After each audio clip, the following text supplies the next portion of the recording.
Wards, tinatanong kita.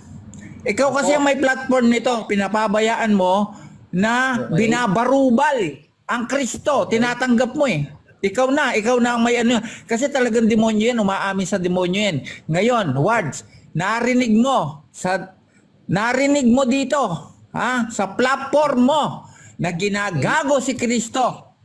Ginagago si Kristo, sinabi niya, hindi kami ang gumawa kay Kristo na masama, ang Ama, sabi niya. Narinig mo? Pinaparatangan niya na ang Ama daw ang gumawa kay Kristo na maging masama. Tinatanggap mo ba yon? Na ang Ama pa, ang Ama niyang Diablo ang gumawa ng masama kay Kristo. Ginawa niyang masama. Tinatanggap mo ba yon? Ang nasa Biblia ay hindi ganon. Hindi ganon nasa Biblia kasi. Ang nasa Biblia ay si Kristo ay inaring may sala. Ganon nakalagay. So, Hindi ganyan na sinabi niya kanina. Hindi ganyan na sinabi niya kanina. Ang sinabi niya, ang umaring masama o naging masama si Kristo, wala siyang ano kanina, no? Masama daw ang Kristo nila, ang Ama pa ang gumawa. Kaya nagagalaiti ako dito eh. Sa demonyo ang bibig na yan. Parang si Soriano. No? Si Soriano ang gumawa, no? Kasi ganito 'yon. Pagka pinasan mo, ikaw na ba 'yon? Pagka pinasan mo, halimbawa, pumasan ka ng aloe black, ikaw na ba yung aloe black, walang giya ka? No? Pinasan niya lang, walang giya ka. Tapos siya na yung makasalanan, demonyo ka. Talagang magmumura ako. Bakit? Sa demonyo yung mga 'yan eh. Kristo ang pinasasama ninyo. Isipin mo pati ang Diyos. Sinabihan mo, ang Diyos ang gumawa kay Kristo na maging masama. Pagkibigay mo sa akin yung tape niyan. No? Talagang demonyo yan eh. Demonyo ang mga yan. Kung ako, hindi ko papapanihikin sa ano mo yan. Ang Kristo mo, ang tinatarantado, binabarubal ka. Ako kasi wala akong kinakampet sa inyo. Ganito lang ang tanong ko sa inyo. So ikaw ay bilang si GI. Ano ang totoo para sa iyo, Brother Depinder? Si Kristo ay makasalanan o inaring may sala? Ano ang paliwanag mo? Batiin mo naman ako, birthday ko ngayon eh. Ako sige. Happy birthday tayo, brother. Thank you, Wards. Thank you, Wards. Birthday mo ba, Hogi? Sa ano kasi? Birthday mo ba, Hogi? Birthday mo? Oo, birthday ko sa MCGA kasi walang birthday dyan eh. Brother Way, isang magandang hapon po kay Brother Way, Bro Way Adong. Lagi mong tatandaan po na ako po ay wala pong kinakapalit sa ating live streaming. So, siyempre tayo ay mayroon din naman tayong talento na ibig sabihin na sa Biblia ay siyempre pagka nilabas yung talento ay baka kayo din ay kumbaga ibig sabihin diyan mismo kayo ang tawag dito ay baka pag tinanong ko kayo sa inyong mga pananampalataya hindi na kayo makakasagot sa aking tanong. So ako ay wala kinakampihan. So ako ay neutral lang. Siyempre hindi kasi yun yung mangyayari at yun yung kasulatan na tutuparin niya na sinasabi. In-impute sa kanya, it doesn't mean gumawa siya ng kasalanan o nagkasala siya. So ang tanong naman ay, ngayon naman, si Kristo ay, di ba si Kristo ngayon ay nabuhay na maguli, umakyat sa langit. Ang tanong naman ngayon, si Kristo ba ay makasalanan pa o hindi na? Inari siyang may sala sa 5:21 ng 2 Korinto. Hindi naman si Brad Eli ang umaring may sala kay Kristo. Paratang lang yun ni Adong, kasi si Adong wala namang kaligtasan yan. Kaya pinagsasabi ni Adong, puro na lang kalukuhan Bro Wards Kaya yung masama, hindi talaga makakaunawa, sabi ni Daniel. Walang masama na makakaunawa sa salita. Sino makakaunawa? Silang pantas ay makakaunawa. Kung mga pantas kami dito, no? Kasi pinagpaunawaan kami. Sorry na lang si Adong kasi madilim utak niya Yung sinasabi ni Rongway na masama daw si Kristo, kami daw ang gumawa na maging masama si Kristo. Hindi totoo yan. Ang Diyos, no? Inari siyang may kasalanan kasi, Bro Wards. Sabi sa 2 Korinto 5:21 na siyang hindi nakakilala ng kasalanan ay inaring may sala dahil sa atin, no? Basahin nga natin kung tama ba yung aking sinabi. Sabi dito, yaong 5:21 ng 2 Korinto, yaong hindi nakakilala ng kasalanan ay kanyang inaring may sala dahil sa atin upang tayo'y maging sa Kanya'y katuwiran ng Diyos. So hindi pala kami, Brewards, ang umaring may sala kay Kristo. Kaya nang ipako siya sa cross, makasalanan siya talaga, Brewards. Bakit siya naging makasalanan? Sa tiyempo na ipinako na siya sa cross, kasi may sinasabi sa hula ni Isaias.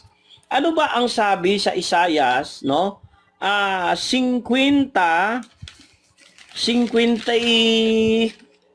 kung hindi ako nagkakamali, no? Isaiah 53, umpisa natin sa 4. Tunay na kanyang dinala ang ating mga karamdaman at dinala ang ating mga kapanglawan. Gayunmay ating pinalagay siya na hinampas, sinaktan ng Diyos at dinalamhati.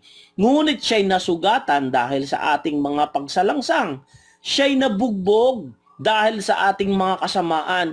Ang parusa na tungkol sa ating kapayapaan ay nasa Kanya. Ayun o, yung parusa pala sa atin, nasa Kanya. At sa pamamagitan ng Kanyang mga latay, nagsigaling tayo. Tayong lahat na gaya ng mga tupa ay naligaw, tayo ay tumungo bawat isa sa kanyang sariling daan at ipinasan sa Kanya ng Diyos ang kasamaan nating lahat. Ayun, nakapasan pala kay Kristo, no? Yung kasamaan nating lahat. Kaya sinasabi ng kasulatan na si Kristo nang ipako sa cross, makasalanan. Itinuturo talaga yun. Bakit makasalanan? Kasi yung ating kasamaan, ating lahat ng kasamaan, no? Ipinasan sa Kanya ng Diyos. O kaya yun ang sinasabi ng kapatid na Eli na nang ipako si Kristo sa cross, no? Sa tiyempo nang ipapako na siya, hindi na siya yun. Nasa aktong makasalanan na ang Kristo.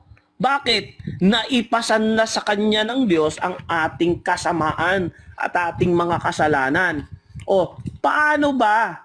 Paano ba napasan kay Kristo ang ating mga kasalanan? Basahin nga natin yung unang Pedro 2:24. Sabi naman dito, Brewards, na siya rin ang nagdala ng ating mga kasalanan sa Kanyang katawan sa ibabaw ng cross. Nasa Kanya palang katawan yung ating kasalanan, dala-dala ni Kristo. O kaya si Kristo, naging masama siya sa tiyempo na ipapako na siya sa cross kasi nga, tutubusin na tayo sa ating mga kasalanan. Imbis na tayo ang parusahan ng Diyos, ibinigay na niya ang Kanyang anak. No? Ibinigay niya sa kamatayan. Kaya nga may utos si Kristo. No? Sabi ni Kristo, may kapangyarihan ako ibigay ang aking buhay. At may kapangyarihan akong kunin muli, tinanggap ko ang utos na ito sa aking Ama. Kaya si Kristo, nagmasunuri hanggang kamatayan, sabi sa Pilipos 2:8. No? O ngayon, bakit siya naging masama nang ipako siya sa cross? Kasi yung walang kasalanan, inari siyang may sala ng Diyos. O, hindi naman kami ang umaring may sala kay Kristo, bakit mo kami paparatangan wrong way? Kaya ka nagiging wrong way kasi ang sabi mo, ginawa namin si Kristo na masama. Hindi naman kami ang gumawa kay Kristo na masama. Ang Diyos kasi inari siyang may sala, bagamat wala siyang kasalanan, inari siyang may sala, ipinasan sa Kanya ng Diyos ang ating kasalanan sa Kanyang katawan sa ibabaw ng cross. O, ayun. Sana. So, wait lang. Bro Depender, ito si Brother Wayne na ang sunod. So, ikaw ay huwag ka din interrupt sa kanyang mga paliwanag, ha? So, ito siya na ang sunod para maganda. So, para maganda pag-usap ko kasi ang TikTok kasi nagbabanta pag kayo nagsasabayan, tapos nagsasalita kayo, yung isa nagsasabay. So, yan. Brother Wayne na. Tingnan natin ang mga Brother Wayne. Brother Wayne, go ahead. Idiin mo yung mga paghihinag-quiz sa yung masasabi mo dyan. So, nakikita ka dito. Brother Wayne, okay. Brother Wayne, pasok! Okay. Wala akong kinakampen sa inyo, ha? Wala akong kinakampen sa inyo kasi wala akong kinakampen sa inyo. Kahit tunay lang. Brother Wayne, pasok. 5 minutes. Kung narinig mo, Wards, kung narinig mo, yung demonyo na yan, sinabi niya, si Kristo daw ang gumawa O ang Diyos daw ang gumawa na si Kristo ay naging masama. Tinatanggap mo ba yon? Walang hiya ka. Okay. Sige po, sige lang po, sige lang Ang po. walang hiya, si Bro Wards ba? Ang walang hiya? Bards, tinatanong kita. Ikaw kasi ang may platform nito, pinapabayaan mo na binabarubal ang Kristo. Tinatanggap mo eh. Ikaw na ang may ano. Kasi talagang demonyo yan, umaamin sa demonyo yan. Ngayon, Wards, narinig mo dito, sa platform mo na ginagago si Kristo. Ginagago si Kristo, sinabi niya, hindi kami ang gumawa kay Kristo na masama, ang Ama, sabi niya. Narinig mo? Pinaparatangan niya na ang Ama daw ang gumawa kay Kristo na maging masama. Tinatanggap mo ba yon? Na ang Ama pa, ang Ama niyang Diablo ang gumawa ng masama kay Kristo. Ginawa niyang masama. Tinatanggap mo ba yon? Ang nasa Biblia ay hindi ganon nasa Biblia kasi. Ang nasa Biblia ay si Kristo ay inaring may sala, ganoon nakalagay. So, Hindi ganyan na sinabi niya kanina. Hindi ganyan na sinabi niya kanina. Ang sinabi niya, ang umaring masama o naging masama si Kristo, wala siyang ano kanina, no? Masama daw ang Kristo nila, ang Ama pa ang gumawa. Kaya nagagalaiti ako dito eh. Sa demonyo ang bibig na yan. Parang si Soriano. No? Si Soriano ang gumawa, no? Kasi ganito 'yon. Pagka pinasan mo, ikaw na ba 'yon? Pagka pinasan mo, halimbawa, pumasan ka ng aloe black, ikaw na ba yung aloe black, walang giya ka? No? Pinasan niya lang, walang giya ka. Tapos siya na yung makasalanan, demonyo ka. Paano naman ako hindi makapagmumurang mga putang ina kayong mga, no? Talagang magmumura ako. Bakit? Sa demonyo yung mga yan eh. Kristo ang pinasasama ninyo. Tapos ang Diyos. Isipin mo pati ang Diyos. Sinabihan mo, ang Diyos ang gumawa kay Kristo na maging masama. No? Pagkibigay mo sa akin yung tape niyan. No? Talagang demonyo yan eh. Demonyo ang mga yan. Kung ako, hindi ko papapanihikin sa ano mo yan. Ang Kristo mo, ang tinatarantado, binabarubal ka. Tapos ngayon, sasabihin mo sa social media, gusto mong maging mangangaral, baka maging gaya ka niyan. Baka maging gaya ka na pinapasama nyo ang Kristo. No? Kung ako, hindi ko papapanikin sa platform ko yung demonyo na yan eh. Harap-harapan, sinabi. Pinipilipit yung kasulatan, inari lang. Pagka inari, hindi totoo yun. Inari lang. Pero sa kanila, masama talaga ang Kristo. Halimbawa, ikaw, inari kitang magnanakaw. Magnanakaw ka ba nun? Wala naman akong katibayan. O hindi ka naman talaga magnanakaw, inari lang kitang magnanakaw. Ikaw, Wards, magnanakaw ka. Inaari kitang magnanakaw kasi mukha kang magnanakaw. Magnanakaw ka ba nun talaga nun? Hindi ka magnanakaw nun. No, tinatarantado yung Kristo tapos nandiyan ka. Ano klase kang mananampalataya?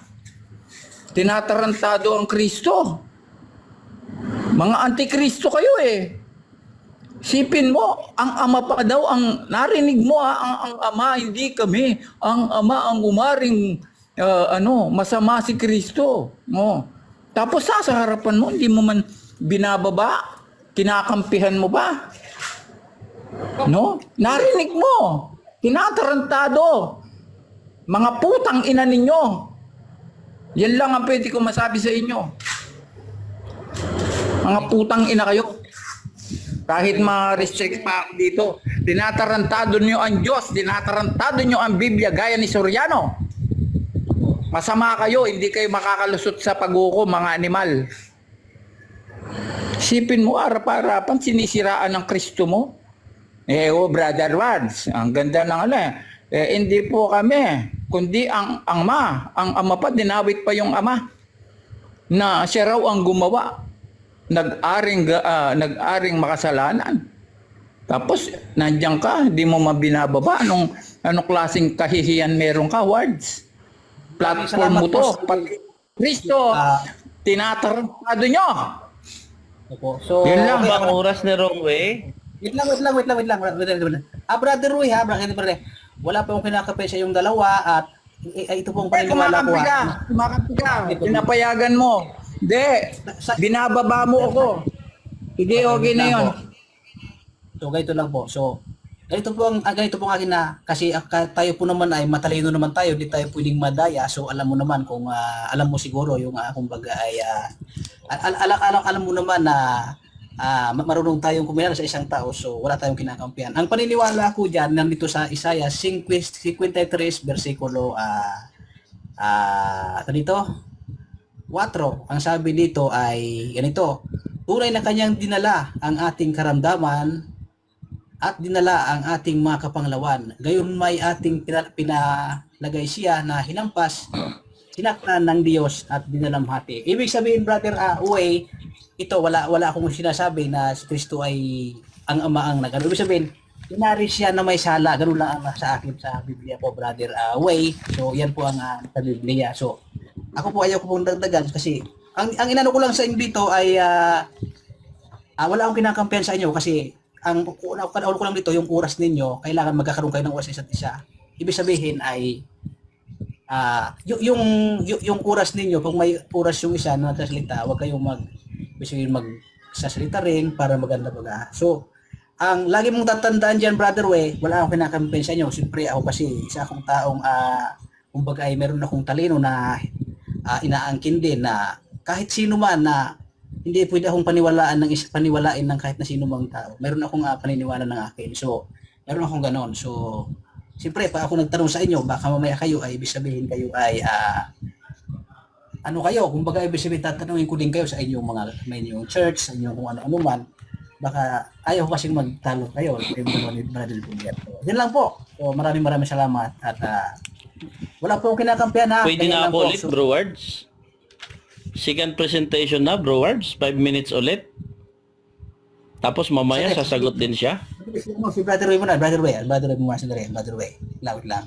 Tapos na siya, di ba? Nagsalita pa lang siya ngayon. Katatapos pa lang niya, yung pag-iyak niya. So ako na ulit. Hindi. Second presentation. Hindi kasi may sinabi kasi si Watt, Brother Way na kita daw ay kinakampihan. So sinasabi ko sa iyo na wala kasi yung kinakampihan niya. Ganun lang po. Brother Way ha, sana ay naunawaan mo yung ako sa lahat ng alam mo naman siguro na Juan. Wala, wag ka humingi ng pasensya kay Way. Salbahe yun. 3 minutes lang. 3 minutes. Sige.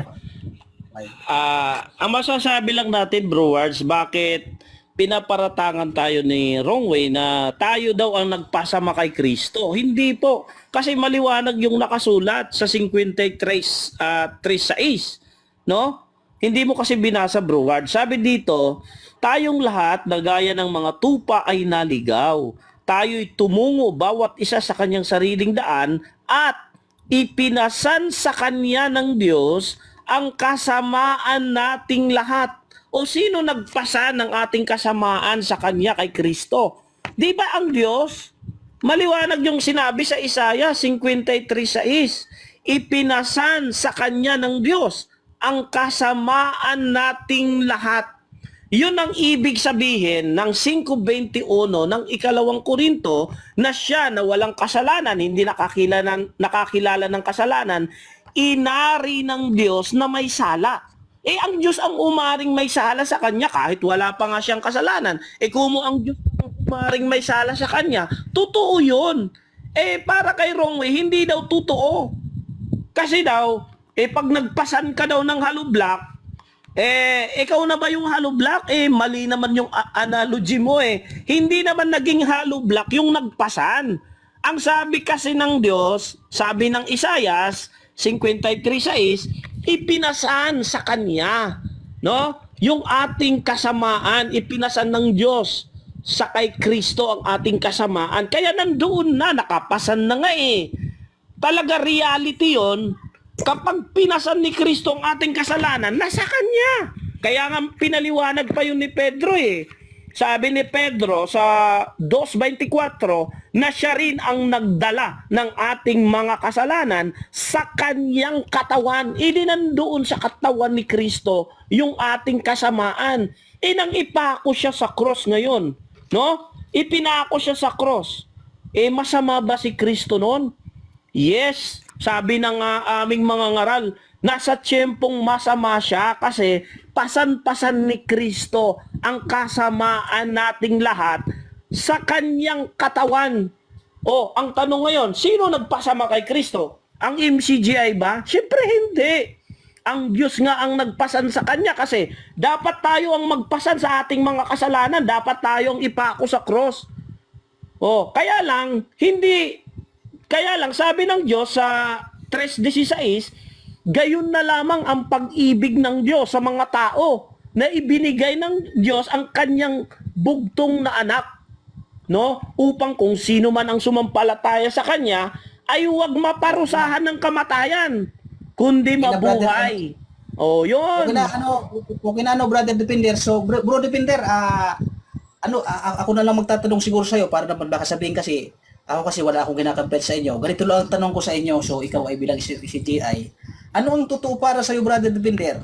Si Kristo yung makasalanan o inaring may sala? Ano ang paliwanag mo? Yung pagiging yung inaring may sala, ibig sabihin, Brewards, naging makasalanan siya sa tiyempo na ipinako siya sa cross. Pero pagkatapos ng maipako sa cross, wala nang kasalanan kasi natubos na ni Kristo yung iglesia ng Diyos. Binayaran na niya ng kanyang sariling dugo. Nang mamatay siya, di tapos na. Wala na siyang kasalanan doon. Nagbayad na nga siya. Binayaran na nga ng kanyang dugo yung kasalanan Kaya ngayon, kapag nagpakita siya ulit, hiwalay na siya sa kasalanan. Basahin natin Hebreo 9:28, Brewards. Sabi dito sa Hebreo 9:28, ay gayon din naman si Kristo na inihandog na minsan upang dalhin ang mga kasalanan ng marami, sa ikalaway pakikita na hiwalay sa kasalanan, sa ikaliligtas ng mga nagsisipaghintay sa kanya. Di hiwalay na siya sa kasalanan kasi sabi, minsan, namatay si Kristo dahil sa ating mga kasalanan. Ayun. Kaya hiwalay na siya ngayon sa kasalanan. Pero nang ipako siya sa cross, nasa kanya pa ang kasalanan. Dala-dala ng kanyang katawan ng kasalanan. Next question, Brewards. Sunod na tanong. Wards, di mo ba ako babatiin, Wards? Quiet ka lang muna, nagsasalita. Hindi ka man lang mag-excuse, Hogi. Pambihira ka, Di mo ba ako babatiin, Wards? Mag-excuse ka naman, Hogi. May nagsasalita eh. Walang galang si Hogi. Hindi ka babati, wag ubatiin yan. Wait lang. Magandang hapon, Brother Hogi, sa'yo. Magandang hapon. Hindi yun. Batiin mo naman ako. Birthday ko ngayon Sige. Happy birthday tayo, brother. Thank you, Wards. Birthday mo ba, Hogi? Sa ano kasi? Birthday mo ba, Hogi? Birthday mo? Oo, birthday ko sa MCGA kasi walang birthday dyan Uy! Di mag-ano ka na, mamigay ka na ng pabango.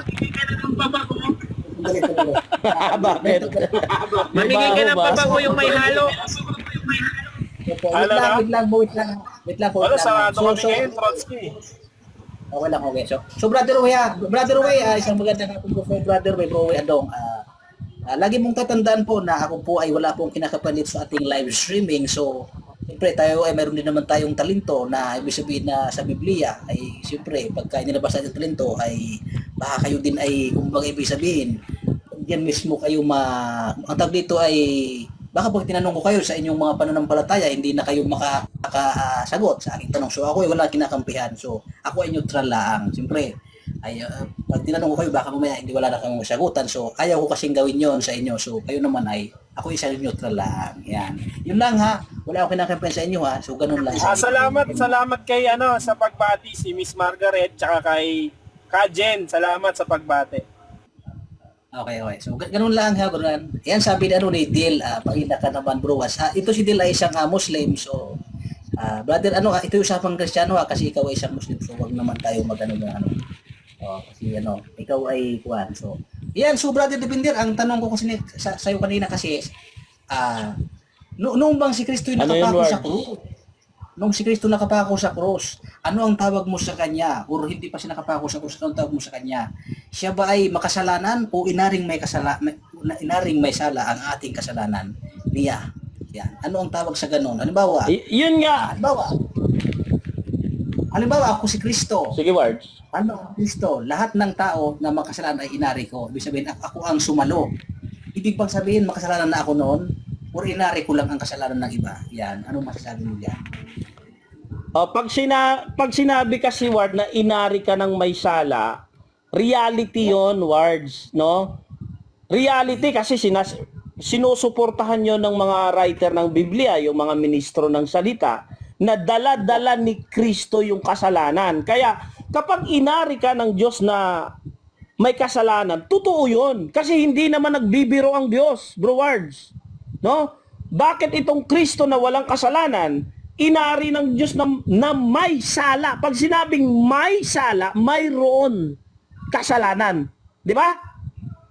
Kasi sabi di ba, inaring may sala. Eh di mayroon na. Dati wala siyang kasalanan. Pero nang inari siya ng Diyos na may sala, nasa kanya na yung kasalanan. Kaya kung babalikan natin ang Isaias 53:6, no? Eh sabi dito, ipinasan ng Diyos ang kasamaan nating lahat. Ipinasan sa kanya ng Diyos. O, saan ipinasa ng Diyos? Sa kanyang katawan, sabi ni Pedro sa 2:24, na siya rin ang nagdala ng ating mga kasalanan sa kanyang katawan. Eh di nang ipako si Kristo sa cross, mayroon na siyang kasalanan. Bakit? Dala-dala ni Kristo ang kasalanan nating lahat. O, yun na nga ang pagtutubos ni Kristo. Po, salamat, Bro Dipender. So, ang tanong uli, Bro Dipender, ngayon, sa ngayong panahon naman na si Kristo ay nandun na siya sa langit. So, ang tanong ko sa iyo rin, si Kristo ba ay makasalanan pa rin o hindi na? Brad Ay, Wards, ito ang sagot ng kasulatan. Makasabat ako, Sige, bro. Brad Depender. Brad Sige, Depender, sige. sandali. Ang Kristo inaring may sala dahil nga sa pagtubos ng kasalanan ng mga tao. By nature, hindi siya gumawa ng kasalanan. Sa sarili niya, hindi siya makasalanan. Kaya sinasabi Tama. ng Biblia na nagkasala siya o makasalanan siya dahil nga ipinasan sa kanya yung kasalanan ng mga tao. So, ang tanong, Pero ang tanong kasi, wag yung halimbawa, iisipin yung Kristo gumagawa ng kasalanan yun, hindi. Hindi ganun. Opo. Yes, So, tama. ngayon naman, Bro Dipender, para sa lahat, Bro Dipender, para sa lahat, para sa ating mga nakinig sa akin. Words, Baguhin natin. words in-impute sa kanya. Opo. In-impute Tama sa yun. kanya yung So, kasalanan, words. hindi daw naman Kasi ako yun yung mangyayari at yun yung kasulatan na tutuparin niya na sinasabi. In-impute sa kanya, it doesn't mean gumawa siya ng kasalanan o nagkasala siya. So ang tanong naman ay, ngayon naman, si Kristo ay, di ba si Kristo ngayon ay nabuhay na maguli, umakyat sa langit. Ang tanong naman ngayon, si Kristo ba ay makasalanan pa o hindi na? May kasalanan pa rin ba siya o wala Oh, na? ito ang sagot. Hindi na. Sagot ng kasulatan. Oh, sabi dito sa 10:28 ng Hebreo. 'Di ba? O basahin natin 9 pala, 9:28. Ito ang sabi, words, basahin ko ha.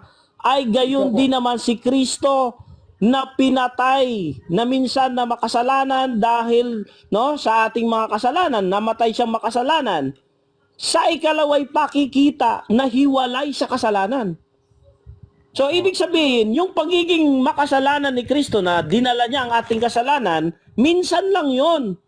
O kasi sabi, inihandog na minsan upang dalhin ang mga kasalanan ng marami. E di minsan lang siya naging makasalanan. Ngayon, So, sa ikalaway pakikita, hiwalay sa kasalanan. E di wala na siya. Sa kanya yung kasalanan, hiwalay na siya eh. so ibig sabihin, categorical na tanong, si Kristo ba ay wala ng kasalanan ngayon para sa iyo? Wala na. Wala na kasi minsan lang yon. Doon Salamat. sa cross lang yon. Oo, doon lang yun sa cross kasi maliwanag ang sulat ni Pedro na siya rin ang nagdala ng ating kasalanan sa kanyang katawan sa ibabaw ng cross. E di doon lang nanatili yon hanggang sa krus lang, nang ibaba siya sa krus, di wala na. Kasi di ba hindi naman siya nanatili sa krus. Di ba sabi ni Pedro sa 2:24 na siya rin ang dagdala ng ating kasalanan sa ibabaw ng krus. Di doon lang, nang inalis na siya, di wala na yung kasalanan sa kanya, umakyat siya sa langit. Tapos pagbalik niya, magpapakita siya na hiwalay sa kasalanan. Sabi sa Hebreo 9:28. Sa ikaliligtas ng mga nagsisipaghintay sa kanya. Di ba? Tapos paparatangan niya ngayon yung MCGI na ginawa naming makasalanan si Kristo. Hindi naman kami ang gumawa, ang ama nga niya. Inari siyang may sala sa 5:21 ng 2 Korinto. Hindi naman si Brad Eli ang umaring may sala kay Kristo. Paratang lang yun ni Adong, kasi si Adong wala namang kaligtasan yan. Kaya pinagsasabi ni Adong, puro na lang kalukuhan Bro Wards Kaya yung masama, hindi talaga makakaunawa, sabi ni Daniel. Walang masama na makakaunawa sa salita. Sino makakaunawa? Silang pantas ay makakaunawa. Kung mga pantas kami dito, no? Kasi pinagpaunawaan kami. Sorry na lang si Adong kasi madilim utak niya nakasulat na inari siya may sala ng Diyos tapos ipaparatang mo ngayon kay Brad Eli. Ikaw yung nasa demonyo kasi nagpaparatang ka. So, ibig sabihin, bro defender. So, kasi baka naman ikaw ay napagsabihan ni Adong kasi nga, yung kasing salita mong, pagsabi mong si Kristo ay makasalanan or inaring may sala, baka doon kayo nakakatagpo, nakakaano kayo sa doon. So, para sa'yo, ibig sabihin, ano ba talaga, para sa'yo, anong gagamitin mong letra? Si Kristo ba ay makasalanan o inari siyang may sala? Ibig sabihin ay, nauna yung inaring may sala kaysa si Kristo ay makasalanan. Ibig sabihin, alin sa dalawa ang titik na letra na pwede mong piliin niya sa dalawa? Letter M or inari letter mo A? na siyang may sala, Bro Wards. Mauuna yung aariin mo na siyang may sala. Kapag inari na siyang may sala, di makasalanan na siya kasi mayroon na siyang kasalanan. Yung kasalanan na yon, kasalanan nating lahat. Ang daming kasalanan yun. Kaya nasabi ng kapatid na Eli, ang Kristo, naging makasalanan siya kasi ipinasan ng Diyos sa kanya ang kasalanan nating lahat kasama kasalanan mo, Bro Wards. Nung playboy ka pa, nung pagsamba mo sa Diyos-Diyosan, nung pagsisinungaling mo, yung pambabae mo, panglalaki mo, lahat yun, ipinasan kay Kristo. Kapag sumampalataya ka, Bro Wards, lahat ng kasalanan mo is papatawarin. Kaya ang Kristo talaga naging makasalanan talaga sa kumbaga ilalagay mo yung salitang lahat, kasi lahat naman talaga ng kasalanan natin ipinasan sa kanya upang kung sumampalataya tayo kay Kristo na tumubos sa atin, nagligtas sa atin sa kasalanan, maliligtas din tayo. Kaya gayon na lamang ang pag-ibig ng Diyos sa mga tao na ibinigay niya ang kanyang anak upang kung sino sumampalataya, huwag mapahamak. Si Adong hindi sumampalataya. Kaya pahamak na yan Sa impyerno na yan. Kasi ang tatay niya, yung Diablo. Sige Bro Wards, hindi na natin ulitin. Pero naintindihan mo na yung sinasabi ko, Bro Wards. Ako kasi, matalas kasi ang matalas ang pag-ano ko pag-ano sa inyo. So, yung kasi kaya kayo kinukontra siguro dahil nga sa salitang makasalanan si Kristo. Samantalang, ang nakalagay sa Biblia, inari siyang may sala. Yun ang nakalagay. So, ang sa inyo ay makasalanan si Kristo daw. Baka ganun ang pagkasabi ni yung pregunta sa inyo, kaya kayo yung natalo. So, hindi ko alam. Yun naman talaga ang totoo, Bro Wards. Why? Yun ang totoo talaga, Bro Wards. Na yung inaring may sala, kasalanan ba naman ng sanglibutan yon? Paanong hindi ka naging makasalanan? Dala-dala ni Kristo ang kasalanan ng sanlibutan. Tapos sasabihin mo lang, konti lang ang kasalanan ni Kristo. Kasalanan ng buong sanlibutan, dala-dala ni Kristo, ipinasan sa kanya ng Ama. Hindi kami ang nagpapasan, hindi kami ang nagpasama kay Kristo, Ang Diyos ang nagpasan ng ating kasalanan sa kanyang katawan. Napakaliwanag ng talata. 2:24 at saka Isaias, no? 53:6. Oh, tapos ipaparatang mo ngayon sa isang tao, Diyos nga ang umaring may sala kay Kristo. Kaya hindi marapat, no, na ipaparatang mo sa tao na kumo si Kristo sinasabi namin, no, na naging masama si Kristo kasi ang kasalanan natin ipinasan sa kanya ng Diyos. Ipaparatang mo na sa amin na ginawa naming masama si Kristo o makasalanan. Hindi naman kami yun eh. Ang Diyos niya Bro Wards binabasa lang namin kung ano nakasulat. Di ba Bro Wards? Binabasa lang, may basehan naman